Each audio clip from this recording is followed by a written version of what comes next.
When a country devalue a currency, you have two things that happen. One, you make a country currency the commodity that the country produces very cheap.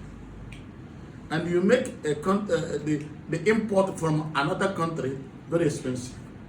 So in that case, devaluation is never in favor of developing countries. Does that make sense? How many of you know what the devaluation means? This devaluation of currency. Well, it's not as valuable as it was before. So like when the U.S. used to have, what was it, silver that backed the dollar, and they switched to the gold standard or whatever, and then even and the salt before that, right? So yes. But let me say it differently. When I was in Ghana here last year, $1 US is equals to 6.97 cities. When we came here 2018, $1 US was 4.7 cities. When they took IMF, the first thing IMF said is your country currency is overvalued.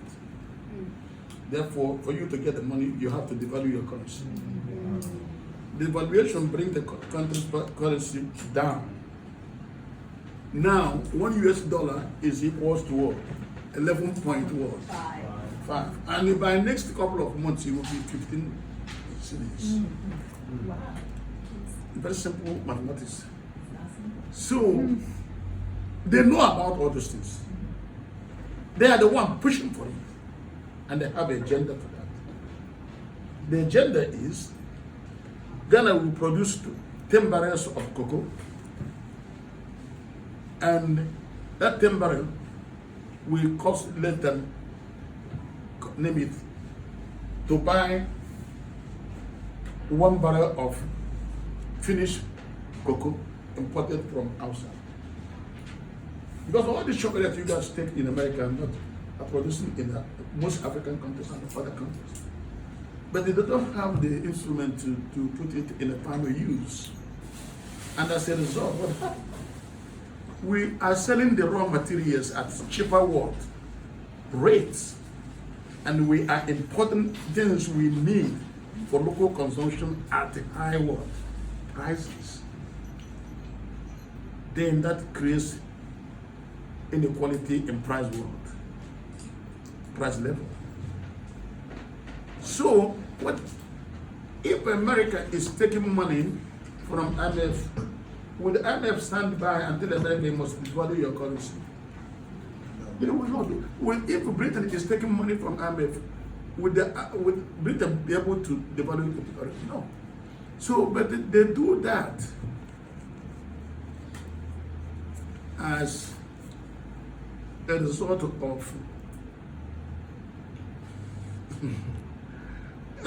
what they want to accomplish. So, am I blaming IMF or am I blaming African leaders? I blame two of them. In my book, I told IMF in a plank and World Bank in a plank, just open-minded, they are the conspirators of Africa.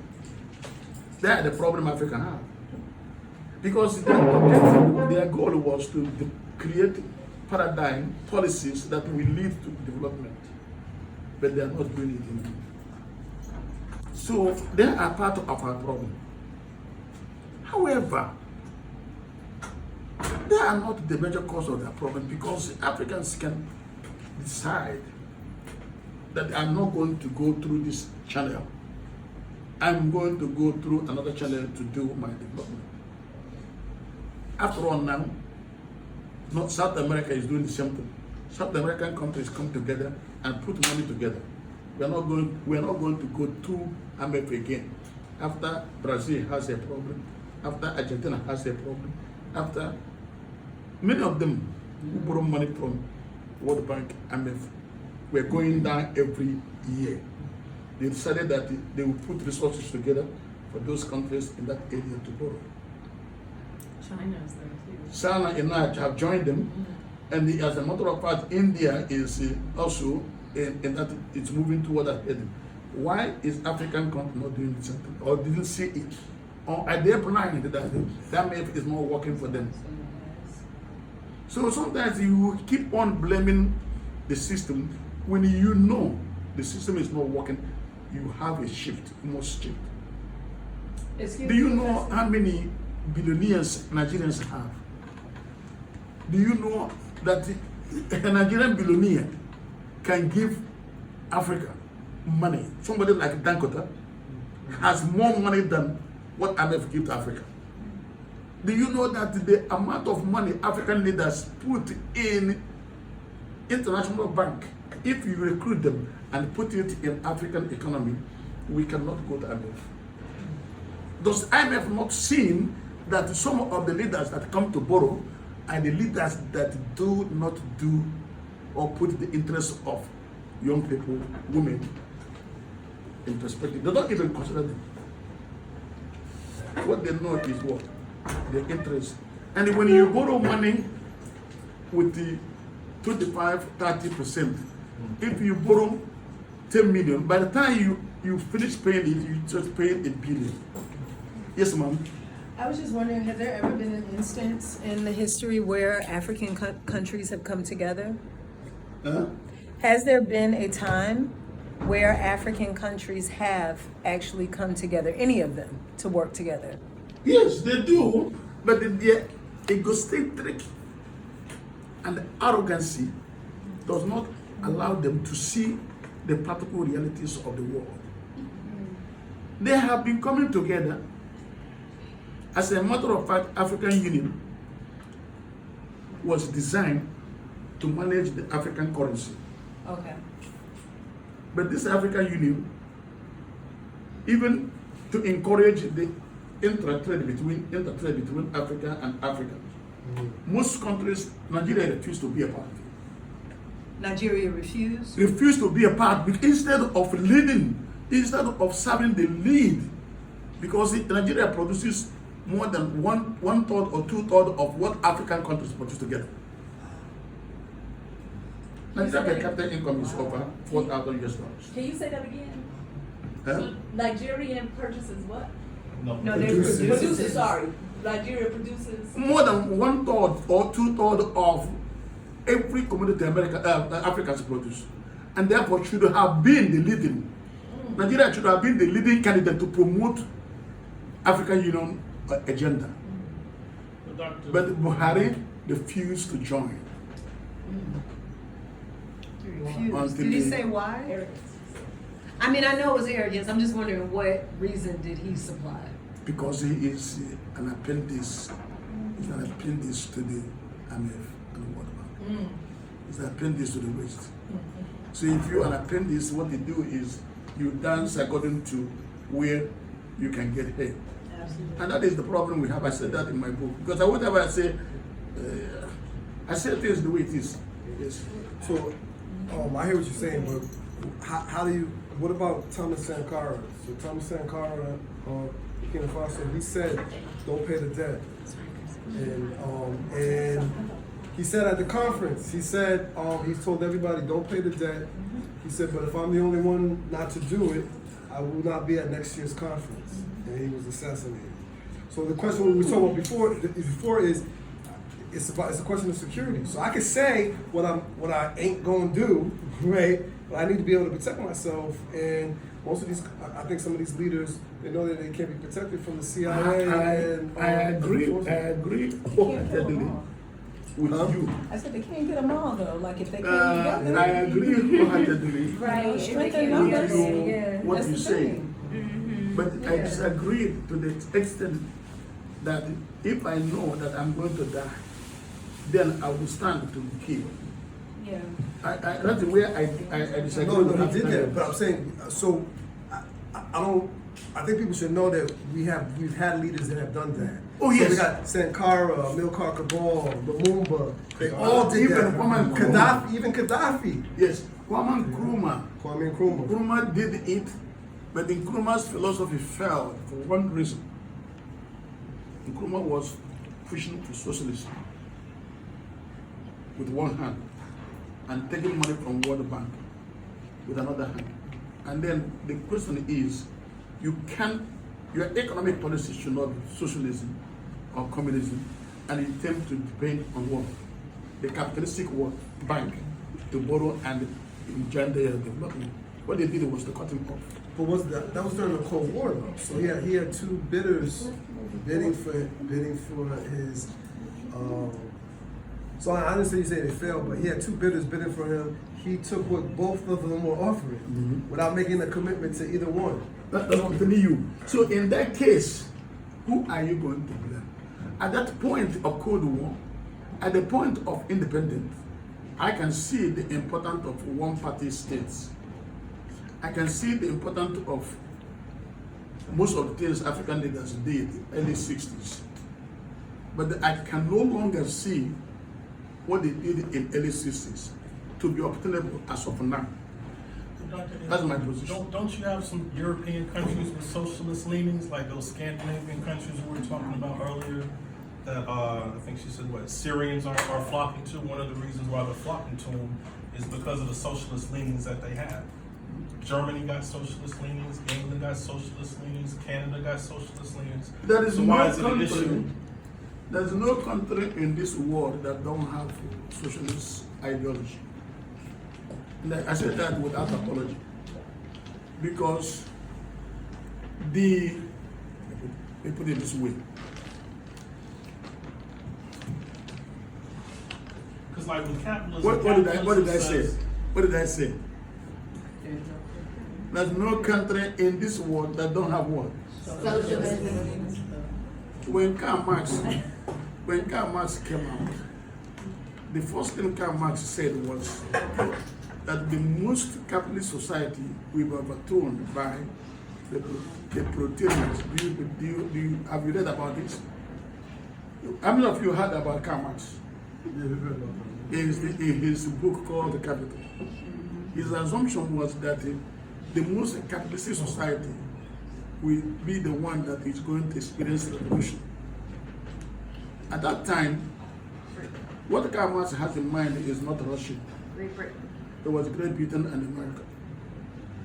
So, but what he did, what he preached very well, is that he was afraid. Because I want you to know that those of you who go to AU will tell you that I am a socialist. I can't wear suit. I tell that what they said, no, don't even try. Because I will wear my suit. I don't need to be a socialist in order to wear suit. Because Karl Marx that preaches socialism believes that capitalism is the most productive economic system. Do you know that? Read it very well. Karl Marx is saying that capitalism is the most productive economic system. But what makes Karl Marx a little fearing about capitalism is the exploitation of capital over level.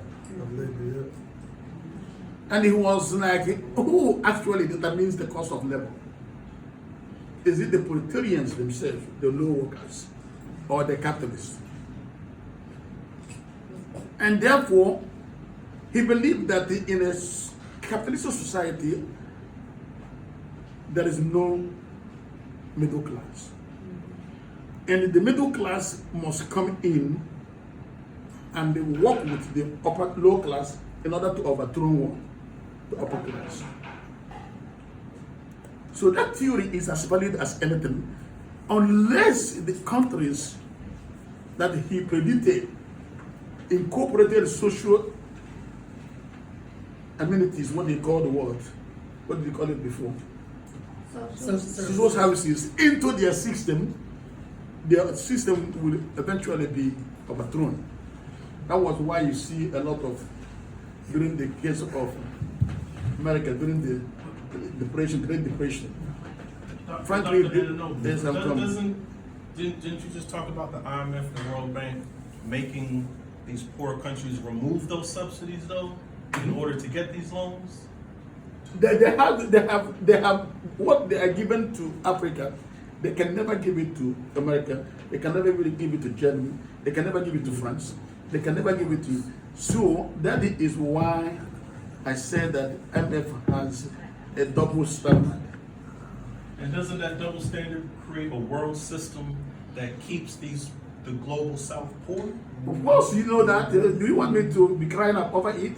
You know about that? So that is why you have on my book, I titled the book, Unequal Alliance and the Politics of Conditionality. I titled it, Unequal Alliance. I don't know how can I say that?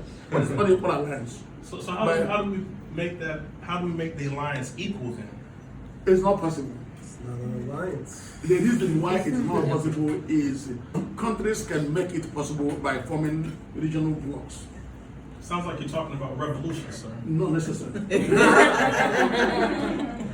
Regional blocks means that, for example, when Africans begin to say, let's get our house in order. Right. But how can we get our house in Let's order? get our house. It's possible. The reason why it's possible is if we remove our corrupted mind and leadership.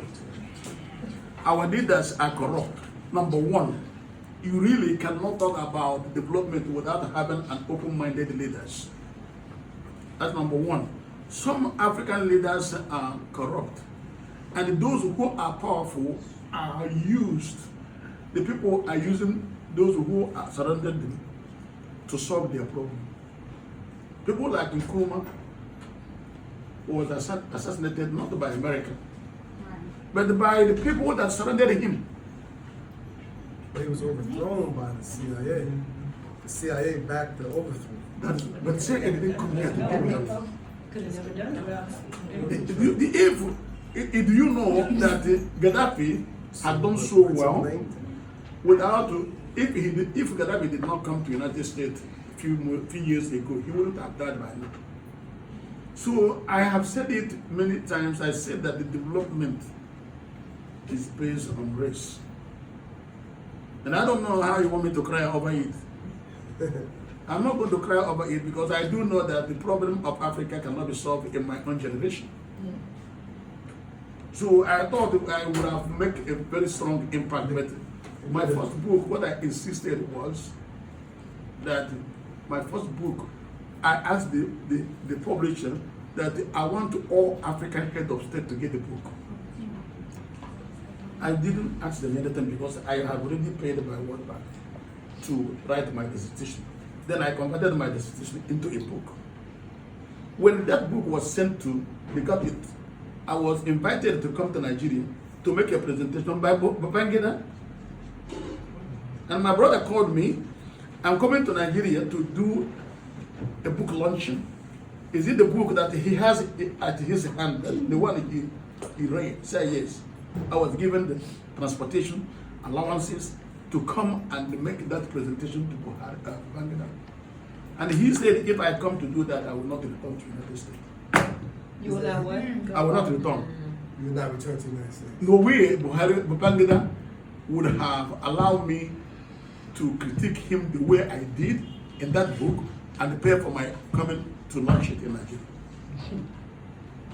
And that was as valid as anything. So when I realized that, I didn't go. The letter is still in my office. So I know the problems we have. I know the constraints. But what I'm saying is, it should not stop there. Effort must be made. See how I put it? Effort must be made. Yes, sir. Going back to what you were talking about with Marx and socialism. Okay. Sorry. Because Dr. John Henry Clark talks about how Marx pulled all of those ideas together based on socialism, based off of Nigerian and other African communal societies. So could you speak to that? The ideas of socialism and communism existed in Africa before Karl Marx put them into his writings. Of course, Africa, by definition, is a communal society. The word communal society is communism or socialism. We live together in a communal. We believe that if Papa, your friends, and your brothers at the back. That was our philosophy. The reason why Karl Marx expanded it is because he saw what was happening around the world.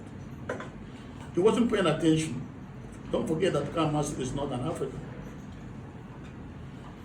There's none of these theoretical scholars that you know, none of them is an African, or from Africa, or even live in Africa.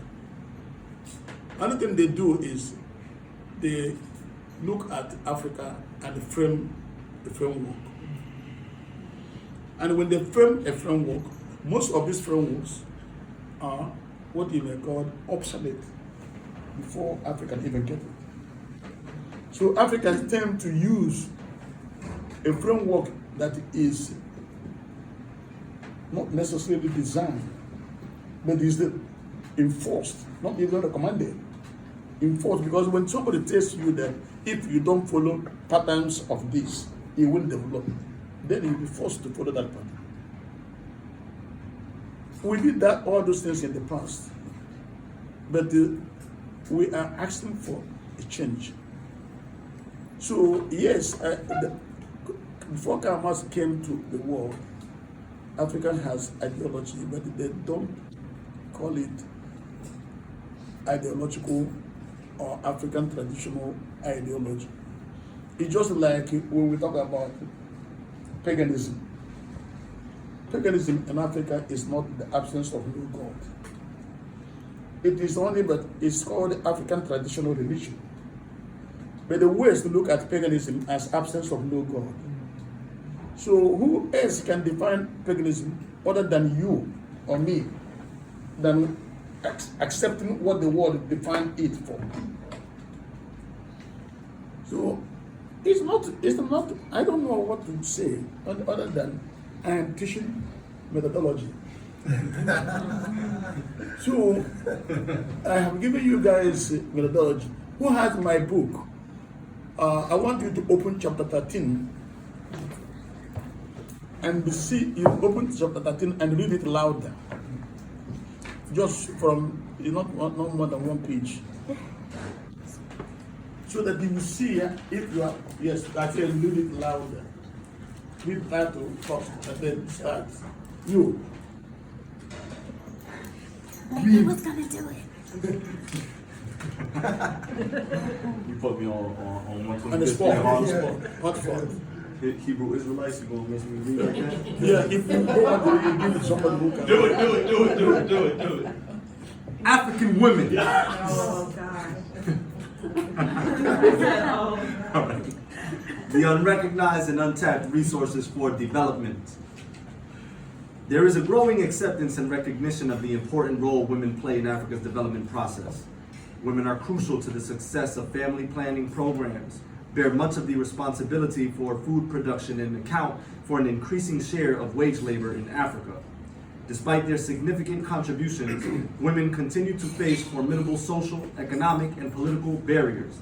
Therefore, by failing to address the pervasive gender bias that neglects and/or discounts the contributions of women, many development policies and programs designed to alleviate impoverishment actually are making the problem even worse. Thank you.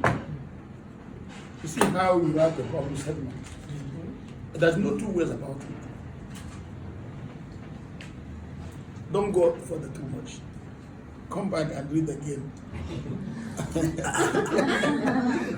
You see, because the writing, first of all, if you don't like to read and if you don't like to write, just take yourself away from competition. Does that make sense? Mm-hmm. Because the world is changing every day. We are no longer just earning a living just to improve ourselves. We must improve the life of others. And one way to improve the life of others is to exposure of your ideas so that others will come. When I wrote this chapter in a journal, it's being used by over 400 to 600 schools. You cannot even determine where I am. If you type this title, my name comes out anywhere, any school that use it as something additional resources. And the title was published first by Negro educational review in Florida.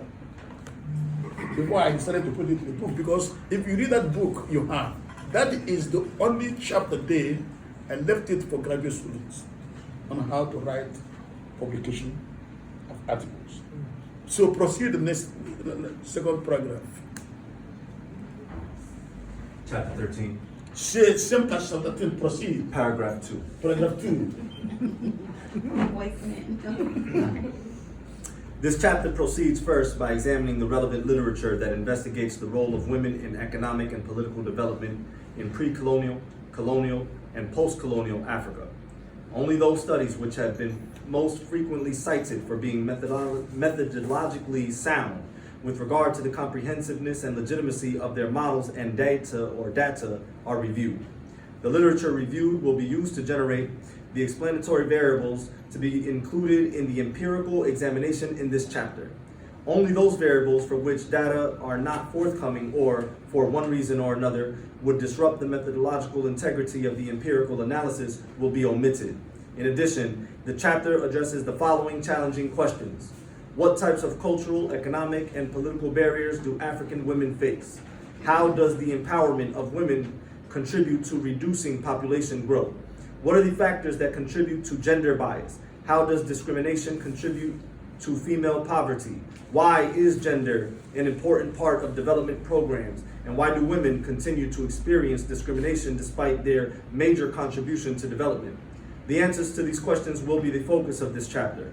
Also examined in details are the role of women in economic and political development, attempts made by women to overcome their socioeconomic and political underdevelopment and marginalization, and the role of the international community in addressing these issues. In the final analysis, we will recommend policy measures that will improve the status of women in Africa. Such suggestions and or recommendations evolve from the study of the reasons for and causes of gender inequality in Africa. Boom. Stop it there. Thank you. Writing is an act. A writer is an artist. The way I talk is the way I write. And if I offend you guys the way I talk, I apologize. Because I don't know how to talk with a low voice. So when I'm writing, I'm looking at writing as I'm looking at my picture in a book or an article, so that somebody who never met me and happened to meet me will know that that is my character. Does that make sense? Mm-hmm. That's how I write. And I don't have two personalities in terms of my personality. First personality I have is tell you the truth. Call a spade a spade. If you like it, fine. If you don't like it, it's your problem. The second thing is put it in a very constructive word manner. There's two things I said here that is important. I don't know how many of you can pick it up. That is important in that chapter. Because if you're writing an article, let me tell you the truth in the global society. If you're writing a chapter of article and you don't have the word PhD in your name, and you make a very smallest mistake like this, people will throw that chapter in a professional conference. They will just put it aside and it will not come in the proceeding. But if you have a PhD in your name and you are making a recommendation of something in a professional conference, they will never tell you this is not right. They will tell you, Dr. Natasha, if you can add this sentence in this area, if you can add this sentence in this area, then your paradigm will meet the requirements. They're giving you a recommendation rather than objection. Isn't that a very colonial way of thinking about That is what academia is. Yeah. See what I'm saying? Certain voices over others. To avoid that, you will see where I say that this particular research will review critical methodologies and literature reviews. And only those ones, because they will ask you a question. If you don't say something in your right up to close yourself up, somebody will bring it up. Does that make sense? So go back and read that sentence again on the area that says this book will review.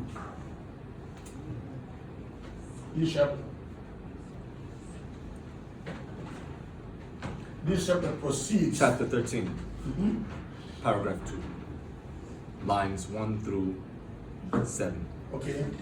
This chapter proceeds first by examining the relevant literature that investigates the role of women in economic and political development in pre-colonial, colonial, and post-colonial Africa. Only those studies which have been... Only those studies... Only. Who produced those studies? I don't know. You see, Good question. you see Good question. where I'm coming. But you see where I'm coming, because I, in the first place, I want to clothe my suits and then make sure that his suits fit me. If they don't put me, then it's not my suit. If you remember, that's how lawyers believe that they are the most intelligent human beings, and that's why we call them the most learned. But go ahead. Only those studies, which we don't know who produced them, but those studies which have been most frequently cited for being methodologically sound with regard to the comprehensiveness and legitimacy of their models and data are reviewed. You see how I said that? With the legitimacy. Because if I don't consider it legitimate, myself personally, if I read something now and I don't like it, there's no way I can cite it. So, yes, it's not my work, but I'm writing something on it, and it does not fit into the framework I have. I will not use it. Someone that is reviewing that proposal may say, you missed this person, you missed this person, you missed. But you see how I close it, continue.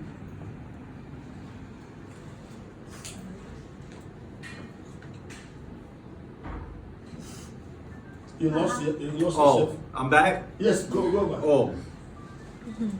The literature reviewed will be used to generate the explanatory variables to be included in the empirical examination in this chapter. Continue. Only those variables from which data are not forthcoming or, for one reason or another, would disrupt the methodological integrity of the empirical analysis. The language is yours.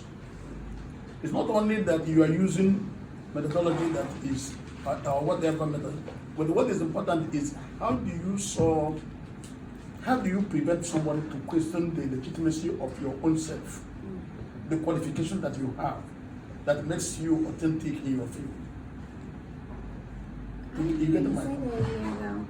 So you're saying that you're trying to justify Why every statement I made here, I'm trying to justify why I said it.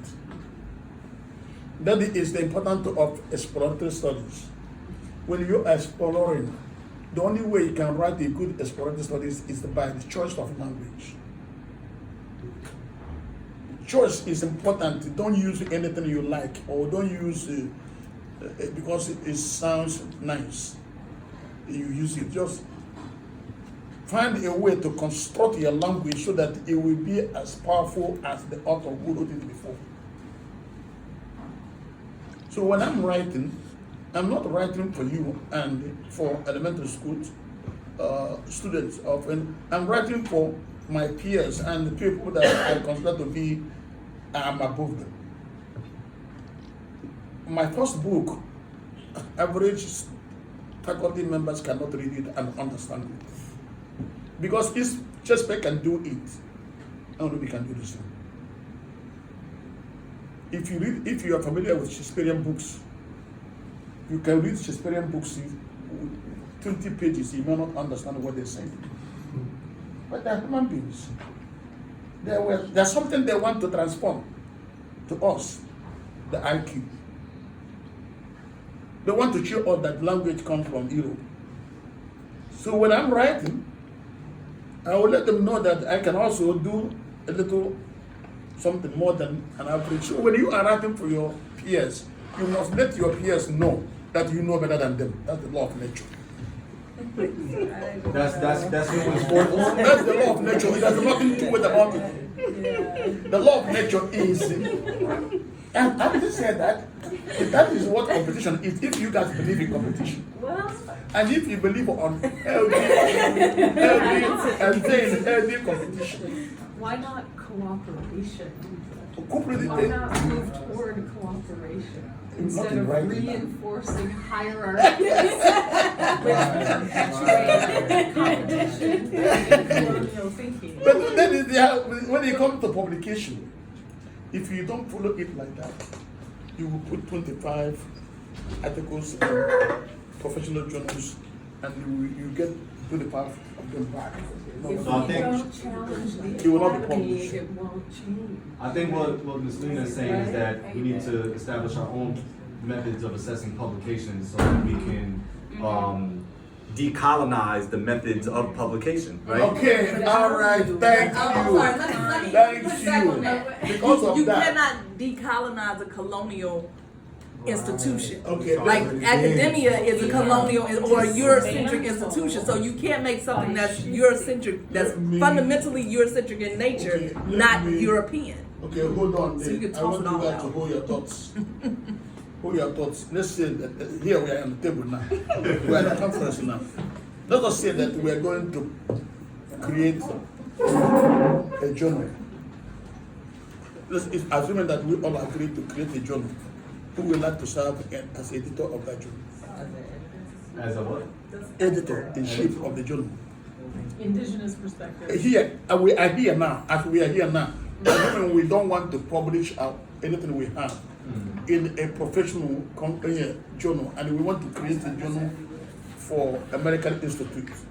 Who will be editor here? You. I can't be editor. I'm no longer relevant editor. I'm no longer. That's why I'm saying it's easier said than done. That's what I want to communicate. It's easy because we can create, we have the American Institute now. We can create a journal. We can title it Journal of Global African Vision. And then everything that you guys will write, first of all, we have to get the ISBN number from Library of Congress. Then we have to register it, and then we begin to do the journal and market it. But who among you now will be able to say, my time will permit me to edit the journal? Nobody. I said who? I said who? Nobody's hand is up. So we are good in critiquing the existing paradigms without finding a solution. Let me tell you what I did in my life. Go back and look at African Social Science, the African Social Science Review. It was created under me with Dr. Ewo as the chief editor in my Preview AM University. Before I started with Texas AM, and they saw that Preview AM is a black institution and never published anything. The president said he transferred me from there to Preview to go and promote research. I went there. I cannot do anything because the teachers are not willing to write. First thing I would do is to create a journal and invite teachers to be able to work, be publishing in that journal. You see that? And that is how African Studies Association came into being. At Prairie. No, by another university in New Jersey. What big university in New Jersey? Rutgers. How do you spell it? RUT. Thank you. That is the founder of African Studies Association. So, the way universities do is, if you question something, you find a solution. The African Social Science Review, I was the first person, the dean or head of department, to fund it by making university pay for it. So, and it's still live. So I ask you guys now, who is going to be the editor? They say me. How long can I be editor of? I look at young scholars here, and then they pushing editor to me. If you teach me how to edit, I'll do it. Right, sending school. Yeah. Teach me how to, if you teach, I'll do it if I just gotta learn how to be an editor. Editorial work is nothing but be able to read. If Madam proofreading, Madam wrote something and she wrote 25 pages, and we said we're gonna publish 15 pages, and then we will first of all read it, and we know that Dr. Limbaugh exceeded the number of pages. We first of all call Limbaugh and say, well, why wouldn't you give us, if her paper is good, why wouldn't you give us 15 pages? You give us 25 pages. Then if she said no, then we will find the alternative way to make if the paper is good. We find the alternative way to publish it by ignoring her, by doing what? Finding a way to reduce the number to 15. That's what scholars do. When I told you that if you write a junk in your field, I say if you write junk, assuming you publish something, now you want to publish something, and you didn't write it well, put your name there, and then put my name below that. I will send it out, they will read it. They will try to publish it.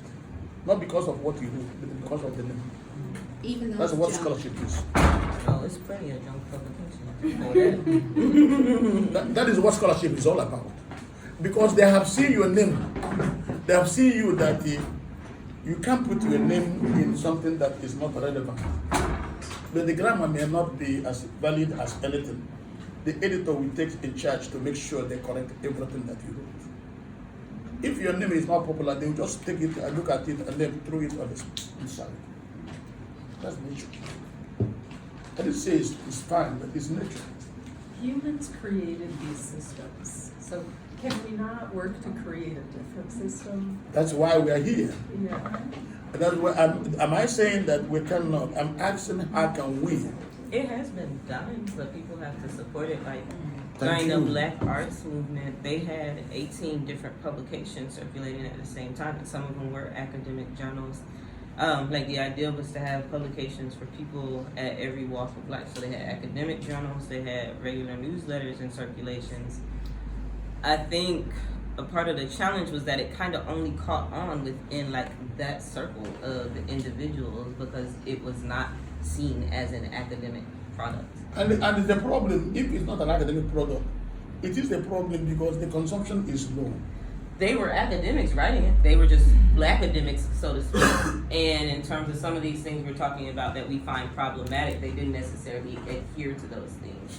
Like it's like we critique the colonial constructs, but at the same time, when they created something that allowed us to move or expand beyond that, like it was not widely accepted because it did not have those colonial constructs as a factor. So my question here, I was looking at this paradigm for many of you who are interested. First thing I told Madam Stacy is I would like to get the names, the pictures of each one of you, small pictures, and then a little biography of yourself and what you really want to do in your research, so that we will have the first time to produce a little, what do you call it, proceeding, like not as much as a small proceeding of this program, that will be in the long run be able to be expanded to be a journal, because we must come up with a title of that proceeding, whether you call it the African Global Vision or African Global Studies or New African Studies, whatever you title it. We went to Ghana, Tanzania. My friend here came up with Ruka. I don't know where he came out, but I still use it. Whenever I'm writing, I cite it according to Ruka 3. So most of the publications I have, I put Ruka there. I don't know where you get it, but In Russian, it's pan. eh? In Russian. No. God means Ruka, pan. yeah, Ruka was the acronym for our, I'll get you the I see. exact. It was the acronym that I created. Yeah. Like it was what I called our group at the time, based off of the name of our program that year. So I want to get it right. So let me look back at my notes to make sure I say. But it was our acronym. That is Redefining, redefining. understanding and knowledge. Yeah. So, Oh, I see. yeah. So he came up with a title, and then that is the way concepts comes into publications. Because you as individual can come terminologies. Because if you are a scholar, whatever you call yourself is what you answer. Whatever you call your writing is what you answer. Because people cannot question the legitimacy. If you remember now, somebody was saying, somebody mentioned 6 regions in Africa as African American and the diaspora. So, assuming that people begin to push that, at a point it becomes a reality. Nothing prevents it from being a reality as long as the population is there. So, the same thing is in research. The research, you can coin your terms. Most times I don't see it in the book, I just talk about it and then I put it down there. People will call you, what do you mean by new international economic order? Or new this, we instead of calling it new international, because people usually say, I call it new internationalism. And then when they see that you have used it 10 times, people want to use it, they cite you. So, but again, in the area of research, don't get lost.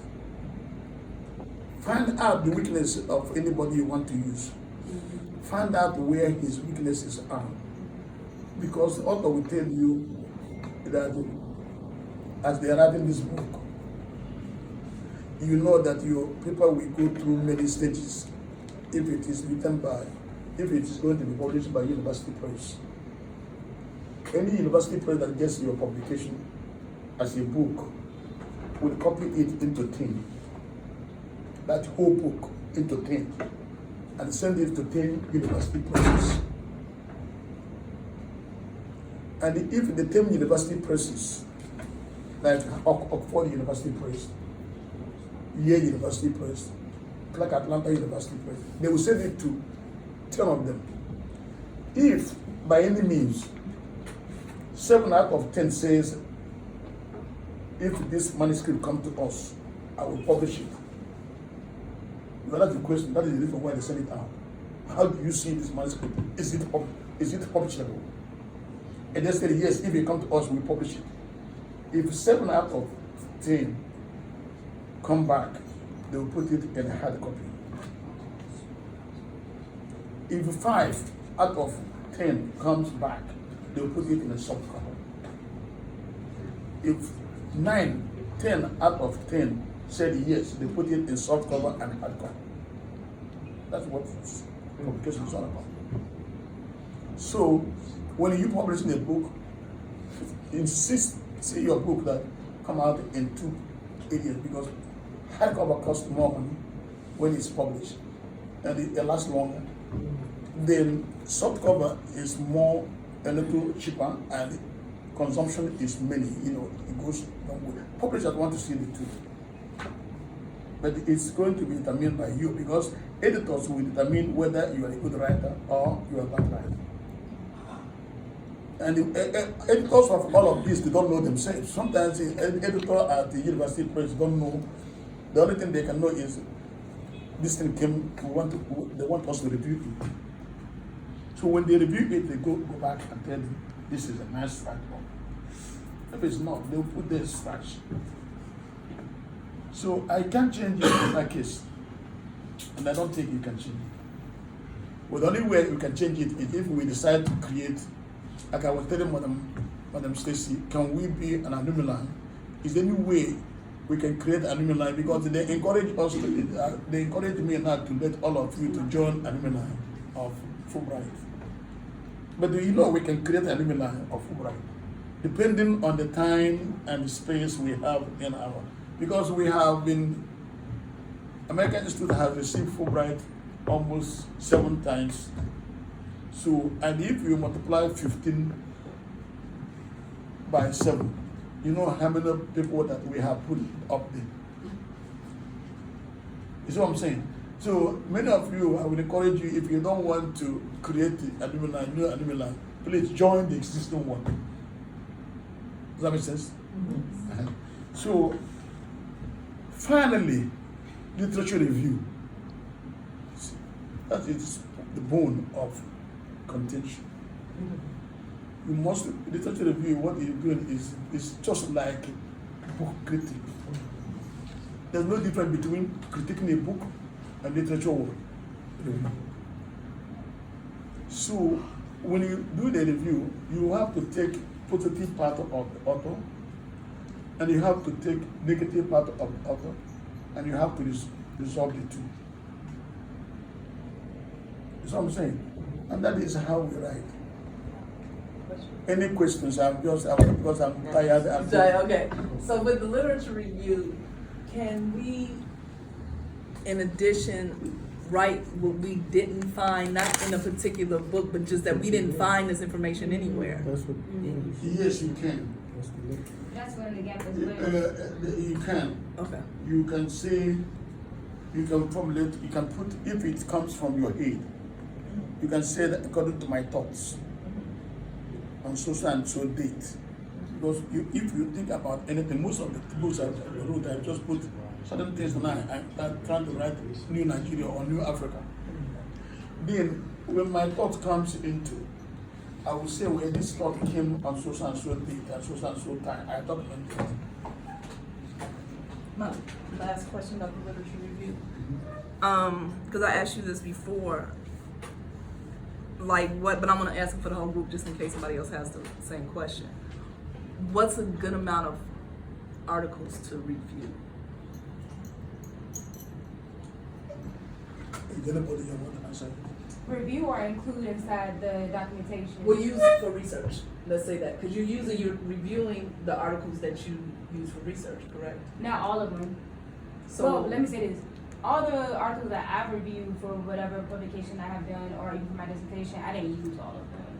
So that's why I was asking, are you just talking about the articles that you're going over when you're doing your research? Are you talking about the ones that you the actually ones include that inside you the include inside the article. Okay, but like 20 pages, I'll personally say 10 to 15. Articles. Yes. I would Or say that. sources, period. Yeah. That's Sorry, not, yeah. so Like that articles. includes interviews So, too? yeah, It can be so, interviews. quoting Dr. Stephanie Evans, because I cannot take Yes. She taught us real bad news, and each of those letters is an acronym for a different type of source. So the R was reason, and then It was what? it's real. It's spelled. No, you said the R was what? That's what I'm trying to go through in my head because I had her at the beginning, but it was real bad.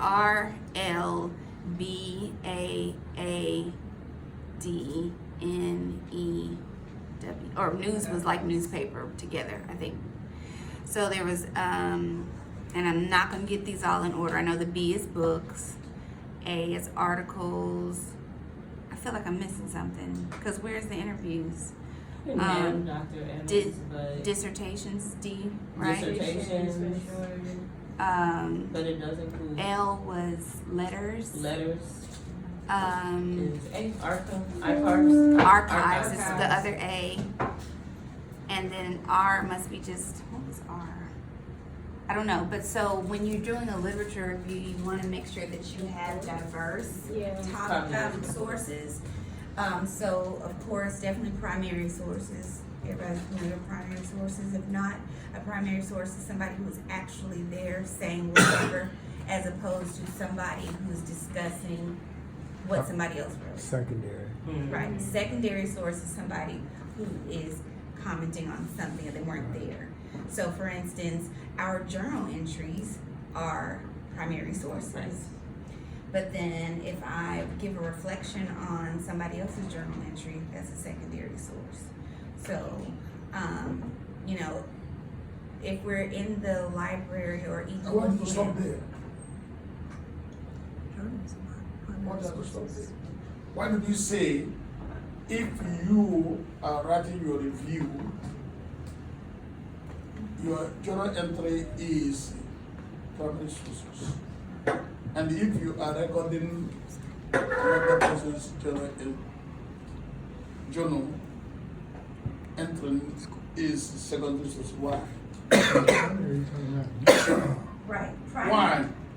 Primary sources are the ones who actually wrote or were there. Like if you're like an interview of first-hand experience. But journal is not a primary source. Let me Please go ahead, Professor, because I'm not there A yet. journal that you Journalist? wrote. Yeah, she's saying a journal that you wrote. Let me make it easy for all There you of go.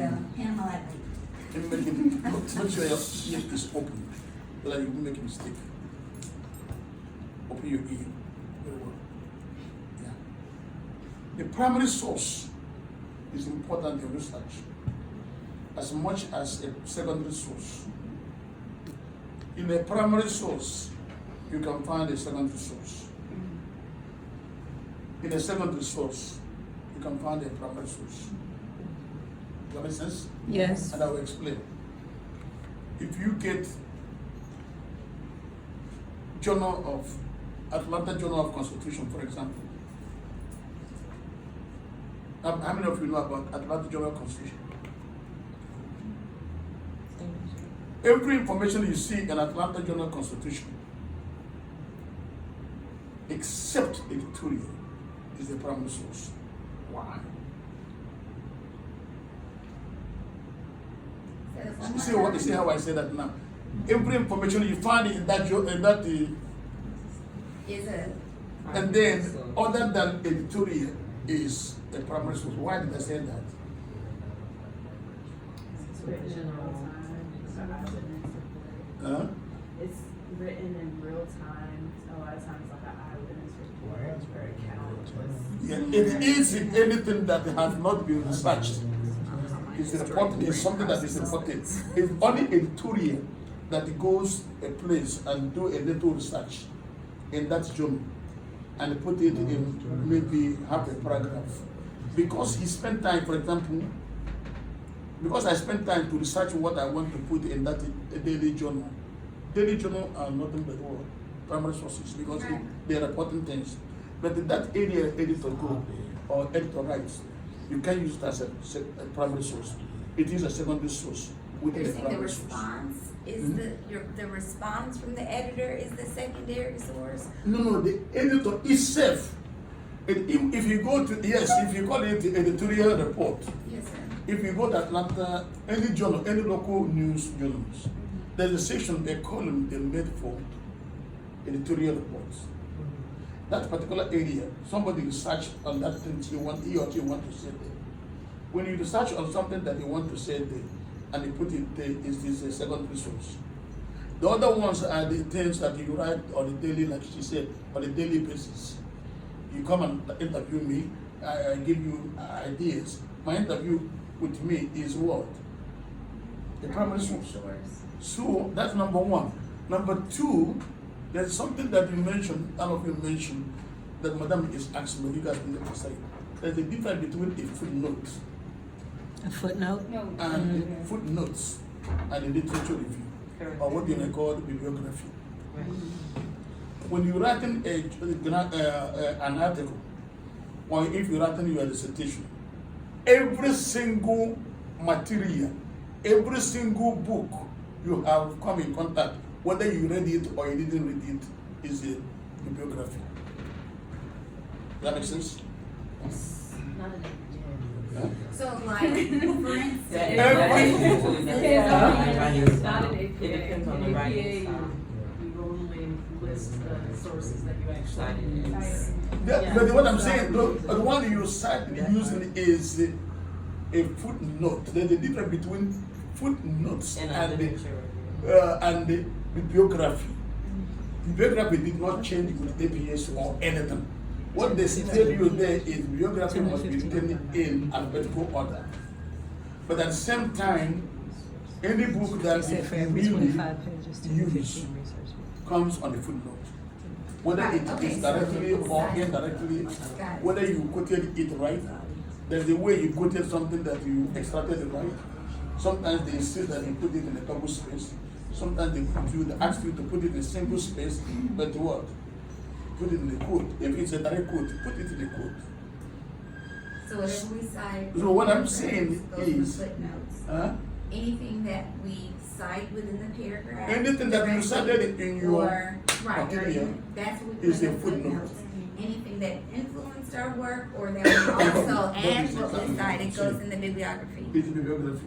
It doesn't matter whether you read it. If you see this material and you look at the title, it says Bridging the Culture of Africa. That goes And in our then it's relevant. You just went through and glanced at it, but you didn't use it. you put it in the bibliography. But it can't come to the footnote. So like Stacey, how you were when you was asking the number of sources. The number of sources. Tasha mentioned like that she didn't put every source that she read in her literature review. What she was saying is like your literature review typically focuses on like the sources that are like the foundation or the basis like for the research, and usually it does have to be a certain amount of number, but that can vary. But you may read more things than that, and so those would go in your bibliography, is what the professor is saying. Okay, thank you. Yes. Just a clarifying question. So I got my MA in history, and we talk about historiography, and so you would look at the body of work that is in the field that you are looking to answer the question on, and then you would position whatever you were contributing to the whole, Thank you. right? Like, this is what I see not being talked about or not being addressed, and so that's where I'm putting my work, right? That is what we're talking That's about. what we're talking about. Okay. We are not inventing a new wheel. No. Yeah. If somebody tells you that he or she is writing something that nobody has written, that person is still in the lie. What is important is, what do you find out, what are you going to contribute to the existing literature? If you write a book, what do you think you are going to contribute to the existing literature? If you're writing an article, what do you think you're going to contribute? Because if you don't have anything to share with, then the book is not just like somebody who's writing English essay. The central theme of essay is thesis. What they call thesis statement. Thesis statement. From thesis statement, you begin to draw your, what do you call it, in speech pathology. So, Space. realistically speaking, there is many ways to, I don't want to give anybody the number of sources, because the number of sources is determined by the topic itself, Right. and the availability of sources. You can write a chapter with only 3 sources, depending whether you are utilizing too many primary sources, too many interviews, what you may call questionnaires, and you're analyzing those things. You don't need any source.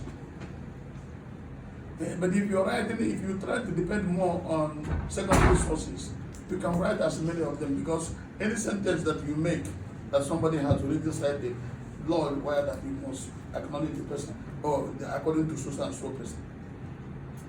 Ours reports, sorry, not research reports. Yeah. That's Huh? the person. Yeah, the ours reports. Also, I did use like documentaries and videos for my dissertation because my topic was a pop culture topic, and so like sometimes it is okay to use media as well. Documentary is very, very nice. I wish I know how to do it. We know. That's a for discussion.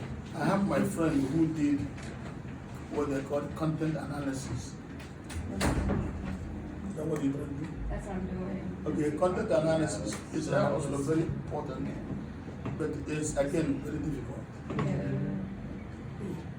Depending on what you want to But accomplish. there's some frameworks too that Yeah, will that help would for it. be So, if anybody, you don't need to write it now. If you research and come up with your problem statement, like what you're writing. Your problem is almost, if you look at my book, or you look at what I say in my mouth, you can come up with a policy. The topic is very important for me: globalization, women, and development in Africa. So you put it in your ways and you plan to find out what you can say differently from what other scholars have said. What are you going to conclude? And in particular, with the particular case in Africa now, look at what is happening in this university. For example, the chancellor of this university now, for the first time, is a woman. The vice chancellor of this university, for the first time, is a woman. The dean of the school system is a woman.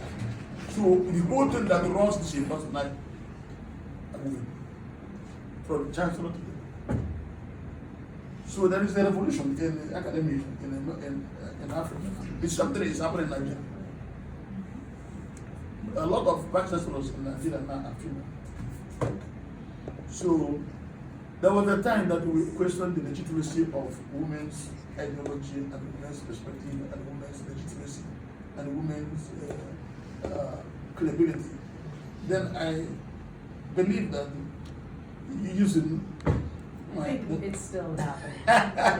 it's still relevant because the percentage number of females that occupy important position are not yet there. Even in America today, when George Bush said, I don't know how many of you know about it, George Bush was trying to talk to the people and they asked him, are you going to run again? George Bush said, he looked at the people, media, and said, if I don't run, your wife will run or your mom. Which means, even from the American Constitution, if you have read the American Constitution from the beginning to the end, you will never say that the American Constitution is racist. No way you can say it. You cannot say it is sexist, except one place. 13th Amendment. Except one place. Where can you find it in American The Constitution? 13th Amendment? No. That all men are created equal, is that what you're talking about? It just said men, but still, then how's that not racist if they didn't consider non-white people? And they mentioned slavery. And they mentioned slavery in the 13th Amendment. I didn't say. No, you did. You talking to some African Americans, so. And she was a little tired. Might better retire. You got to get in there. African talking American.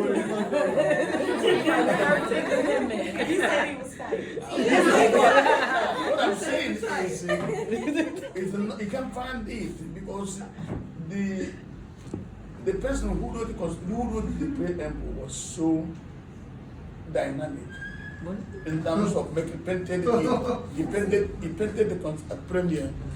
preamble as if preamble in America is as beautiful as the most beautiful woman on earth. It's like mostly But at the end, it was men who began to redefine the Constitution. But when it was written, British government did not see anything that would prevent America from doing anything. And then in the Constitution itself, I'm not even talking about the preamble. I'm talking about Article 1 to Article 6 or 7. You will never see anything race. What? You will never. There's nothing about race in the preamble, you're saying? No, I'm No, he talking said in the about Constitution. Article 1 to 6. Okay. Oh, okay, that particular, okay, good, I'm sorry. Articles, I'm talking Got you. about articles. Amendment is not a constitution. No, I'm with you. I got confused. Thank Now, you. So the only place you will see gender in the constitution is what article? No, it's another. What article? 19th Amendment. No. Go back to article. I said that. The articles Go of the back to Article 2, Section 2. That's your assignment. Well, you better have it in Because that was the only time they said the president of the United States, and he's the vice president. That is the only place you can see that the American Constitution was written to promote male dominance. And the tendency for White women male to become a president is still under consideration. Go to Articles 2, Section 8, then you see that what I'm talking about. Other than that, you didn't see any other thing. At this Constitution only. I finished. All right. You have questions?